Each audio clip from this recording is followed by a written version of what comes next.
اور 23ویں نشست میں یہ منقبت کی شکل میں ہم نے اس ذات گرامی کو خراج عقیدت کے طور پر یاد پیش کرنے کے لیے مکمل کلام منقبت اور قصیدے کی شکل میں اس لیے یہ مصرع ہی نکال دیا، ورنہ یہ فروغ نعت کے حوالے سے۔ اب یہ ایک سوال پیدا ہوتا ہے کہ جب یہ بزم فروغ نعت ہے تو پھر اس میں نعت کے علاوہ منقبت کیوں کہی جا رہی ہے؟ تو بہت کچھ نہ کہہ کے کہ شاید جس کی منقبت کہی جا رہی ہے انہوں نے متوجہ کرایا ہے کہ نعت کہنا چاہیے، ہے نا؟ انہوں نے متوجہ کرایا کہ نعت کہنا چاہیے۔ اگر ہم نعتیہ دیوان کی حیثیت سے دیکھیں تو اردو ادب میں، اردو زبان میں اتنا ضخیم نہ پہلے تھا اور نہ نصف صدی تک اب شاید واحد کوئی نعتیہ دیوان اتنا ضخیم اور اتنی بحروں پر کوئی آیا ہو جو ہدایت بخشش کی شکل میں ہے۔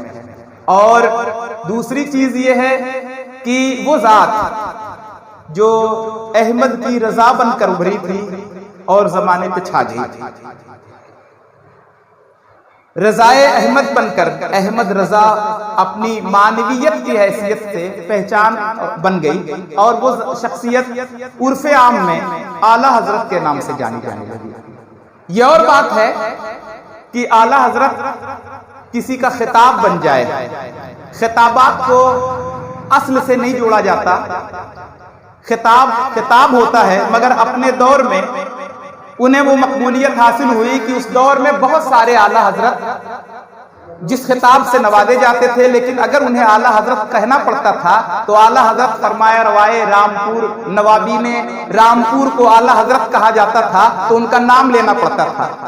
کہ چھوچھا مقدسہ پہ اشرفی میاں علیہ رحمت و رضوان کو اگر اعلیٰ حضرت کہا جاتا تھا تو ان کا نام لینا پڑتا تھا، شاہ علی حسین اشرفی الجیلانی۔ لیکن امام احمد رضا خان فاضل بریلوی علیہ رحمت و رضوان کا وہ خاصہ بن گیا کہ صرف اعلیٰ حضرت اگر کہہ دیا جائے تو پھر نام لینے کی ضرورت نہیں پڑتی، اگر بغیر نام کے کہہ دیا جائے تو وہ اعلیٰ حضرت عظیم البرکت مجدد دین و ملت امام احمد رضا خان فاضل بریلوی علیہ رحمت و رضوان کی ذات ہے۔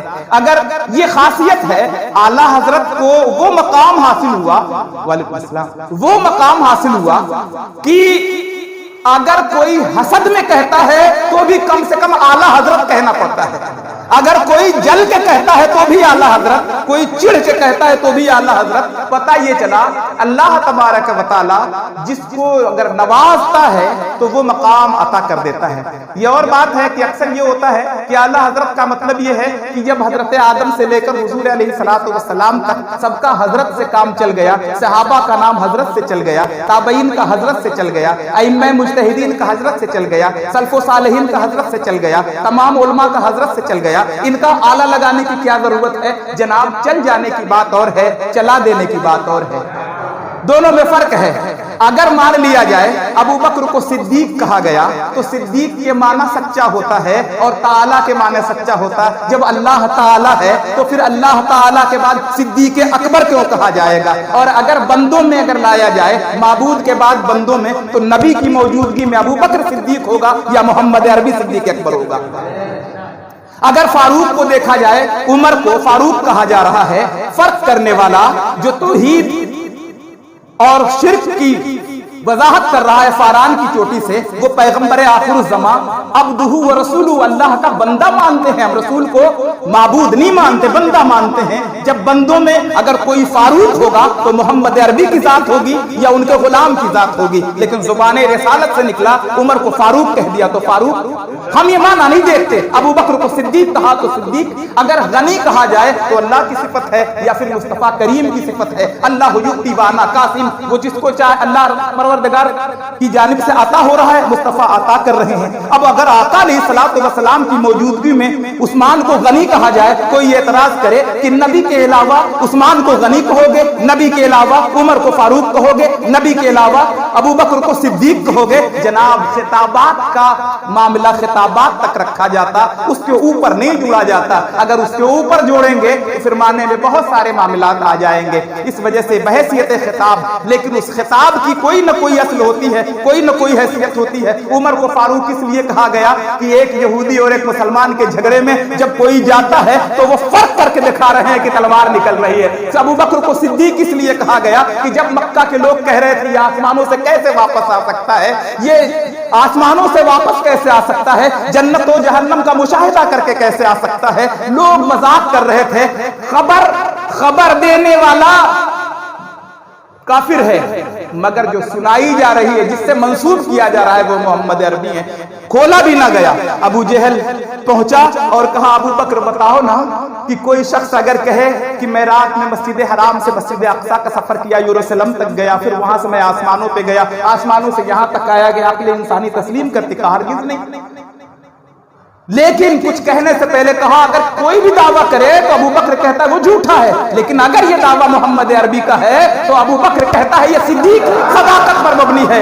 جیسے ہی انہوں نے اتنا کہا کہ اگر یہ دعویٰ محمد عربی کا ہے تو ابو بکر اسے مان لے گا, اتنا جب سنا تو ابو جہل نے کہا, ابو جہل کہتا ہے کہ ہاں ابو بکر یہ دعویٰ تو محمد عربی کا, تو کہا پھر تو ہٹنا, تجھ سے کیوں سنوں. آقا کی بارگاہ میں گئے, زانو ادب تہ کر لیا اور کہا یا رسول اللہ بتائیں نا آپ سفر معراج کو. آقا بتاتے جا رہے ہیں, ہر لفظ پہ کہتے ہیں صدقت یا رسول اللہ, صدقت یا رسول اللہ. ابھی جملہ مکمل ہوا تھا, پوری بات مکمل ہوئی تھی کہ زبان رسالت سے نکلا ابو بکر تم صدیق کے اکبر ہو.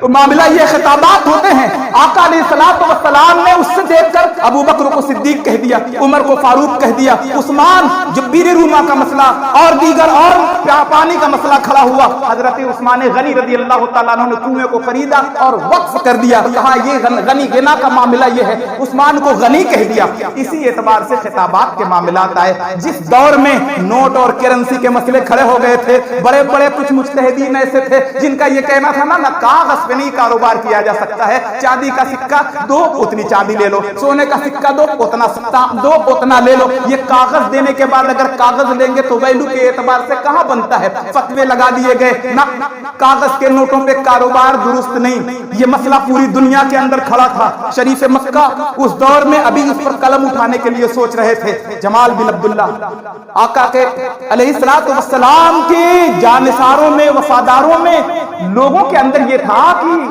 کیسے اس کی حیثیت بنے گی, کاغذ کو کیسے ویلویشن دیا جائے, حضور کے فرمان میں تلاش کیا جائے, اس سے کس سے استنباط کیا جائے. اس درمیان پہلا حج تھا امام احمد رضا فاضل بریلوی علیہ رحمۃ اللہ رضوان کا.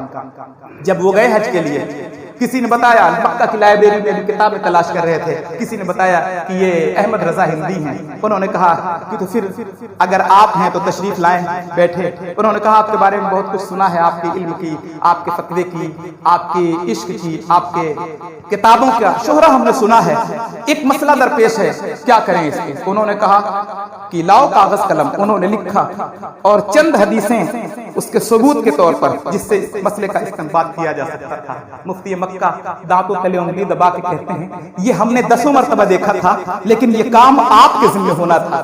اب غور کریں نا, جن کے وہاں کاغذ کے نوٹوں پر زمین کی خریداری, دیگر اور چیزوں کی بے نامے کا معاملہ تھا, اب وہ کیا کرتے. اگر یہ مسئلہ امام احمد رضا, اور یہی وجہ ہے کہ دنیا نے مجدد تسلیم کیا, دنیا کے اندر جو مجدد تسلیم کیا گیا اس کی یہ وجہ ہے. ورنہ یہ ہوتا کہ ایک بساج زمین لی جاتی, کہا جاتا کہ زمین تم لکھوا لیا ہے, ٹریکٹر پہ لدوا کے سکہ بھیج رہا ہوں, کہاں گروا دوں, کہے گا رہنے دو بھائی, زمین ہی رہنے دو, سکہ کہاں رکھوں. تو کاغذ پہ. تو اس وجہ سے تو وہ شخصیت ہے جس کی بنیاد پر لوگوں نے ایسے ہی نہیں, یہ علمی صلاحیتوں کو دیکھ کر انہیں اعلیٰ حضرت کہا گیا, اور جس کی بنیاد پہ نہ اس کے اوپر نہ نیچے اس مطلب سے یہ نہیں نکالا جائے گا اس کا یہ مطلب کیوں نہیں ہوتا, اس کا یہ کیوں نہیں مطلب ہوتا. اس دور کے حضرت نے انہیں اعلیٰ حضرت کہا اور وہ خاصہ بن گیا, اور خاصہ بن گیا. حافظ ملت علیہ الرحمہ کو مبارک پور میں ہم نے سنا ہے, آپ صرف حافظ صاحب کہہ دیجئے تو لوگ نہیں پوچھیں گے کون ہے, وہ سمجھ جائیں گے حافظ ملت. ورنہ کسی کا نام لینا پڑے گا. حافظ صاحب تو ہیں, حافظ ناصر الدین صاحب, اگر ناصر الدین ہٹا دیا جائے, خالی حافظ صاحب کہا جائے تو کوئی ان کو نہیں سمجھیں گے. حافظ خلیل صاحب, اگر محمد خلیل ہٹا دیا جائے, صرف حافظ صاحب کہہ دیا جائے تو لوگ ان کے بجائے حافظ ملت کو سمجھیں گے. حافظ عبد القادر صاحب, عبد القادر ہٹا دیا جائے تو لوگ حافظ ملت کو سمجھیں گے. معلوم یہ ہوا کسی کا وہ خاصہ بن جاتا ہے. اس وجہ سے ایسا نہیں کہ یہ حافظ نہیں ہے, سب حافظ ہیں, لیکن جن کو صرف حافظ صاحب کہا گیا، ایسے ہی حضرت تو سب ہیں، اعلیٰ حضرت بھی بہت ہیں، لیکن صرف اعلیٰ حضرت کہا جاتا ہے تو انہیں سمجھا جاتا ہے۔ ایسی بہت ساری مثالیں ہیں، اس میں بہت وقت نہ ضائع کر کے